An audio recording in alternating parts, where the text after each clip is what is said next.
बीते 7 महीने में आटा जो है 12% महंगा हो गया, वनस्पति तेल 11% महंगा हुआ और गैस सिलेंडर जो है 103 रुपया महंगा हो गया है। सरकार भले ही महंगाई को कम करने के लिए लाख कोशिशें कर रही हो, लेकिन हकीकत यह है कि महंगाई जो है अपने चरम सीमा पर है। आपको पता होगा कि पिछले महीने 18 तारीख को आटा चावल पर भी 5% जीएसटी लगा दिया। आज हम कुछ ऐसे सामान के आंकड़ों की बात करेंगे कि 1 जनवरी 2022 को क्या दाम था उस सामान का और 2 अगस्त 2022 को क्या दाम है। हम आंकड़ों के साथ आपको दिखाना चाहेंगे, उसके बाद आपको पता चलेगा। सबसे पहले हम आटा की बात करेंगे कि 1 जनवरी 2022 को आटा का क्या रेट था। 1 जनवरी 2022 को आटा का रेट जो था वो 30 रुपया 98 पैसा था और अब 2 अगस्त को वही आटा का दाम जो है 34 रुपया 69 पैसा हो गया। यानी आटा का जो रेट है पिछले 7 महीने में 11.97% बढ़ा है। लगभग जो है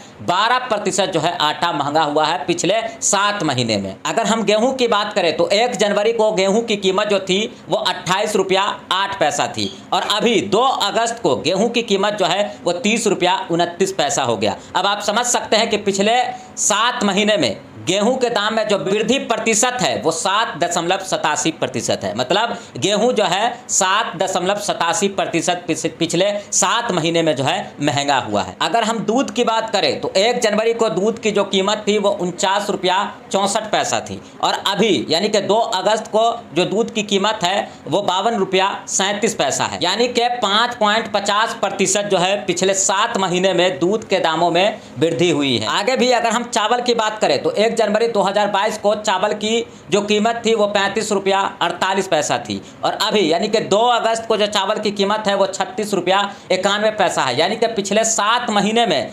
4.03% की वृद्धि चावल में हुई है। इसके बाद अगर हम बात करें वनस्पति तेल की तो मैंने पहले ही बताया कि वनस्पति तेल जो है 11% जो है पिछले 7 महीने में महंगा हुआ है। सबसे पहले सोयाबीन की अगर हम बात करें तो पिछले 1 जनवरी 2022 को सोयाबीन की जो कीमत थी वो 148 रुपया 59 पैसा प्रति लीटर थी, लेकिन अभी यानी कि 2 जुलाई को सोयाबीन की जो कीमत है वो 158 रुपया 6 पैसा प्रति लीटर है। यानी कि पिछले 7 महीने में सोयाबीन की कीमत में जो है 6.37% की वृद्धि हुई है। अगर हम मूंगफली तेल की बात करें तो 1 जनवरी 2022 को मूंगफली तेल की जो कीमत थी वो 181 रुपया 32 पैसा प्रति लीटर थी, लेकिन अभी यानी कि 2 अगस्त को मूंगफली के तेल की जो कीमत है 187 रुपया 60 पैसा है। यानी कि पिछले 7 महीने में 3.46% की जो है वृद्धि हुई है। अब अगर हम बात करें सरसों तेल की तो पिछले 7 महीने में सरसों तेल की कीमत में जो है कुछ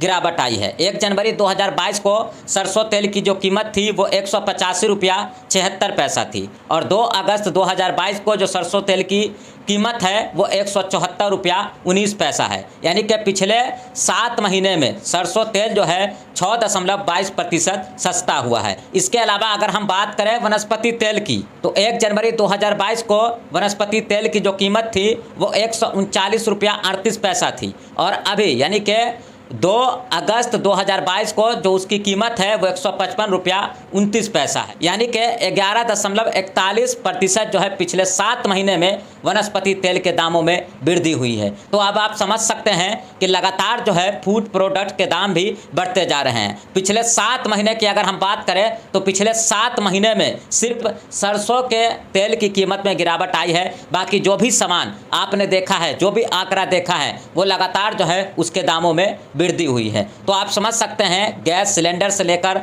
आटा चावल से लेकर वनस्पति तेल तक जो है महंगा हो गया है। तो ऐसे में सवाल ये उठता है कि क्या गरीब आदमी कैसे अपना घर परिवार चलाएंगे, जिसका सीधा असर जो है यहाँ की गरीब और आम जनता पर पड़ता हुआ दिख रहा है। अगर इसी तरीके से महंगाई बढ़ती रहेगी तो आगे उन लोगों का क्या होगा। तो ये बहुत ही गंभीर सवाल है और ऐसे में भारत के उन तमाम लोगों के बारे में सोचने की ज़रूरत है जो गरीबी रेखा के अंदर जो है अपना जीवन यापन करते हैं। यहाँ तक कि बेरोजगारी की अगर हम बात करें तो बेरोजगारी भी जो है अपने चरम सीमा पर है। एक तरफ बेरोजगारी है, दूसरे तरफ महंगाई है। तो सवाल यह है कि अगर हम गरीबों को नज़रअंदाज करेंगे तो गरीबी कैसे ख़त्म होगी। तो ये सबसे बड़ा सवाल है, ये सोचने की ज़रूरत है। है महंगाई पर जो है बोलने की ज़रूरत है, सरकार से सवाल करने की ज़रूरत है। तो आज के वीडियो में बस इतना ही, फिर कल मिलते हैं एक नए टॉपिक के साथ। आप देख रहे थे VOS 24 न्यूज़। बहुत बहुत धन्यवाद।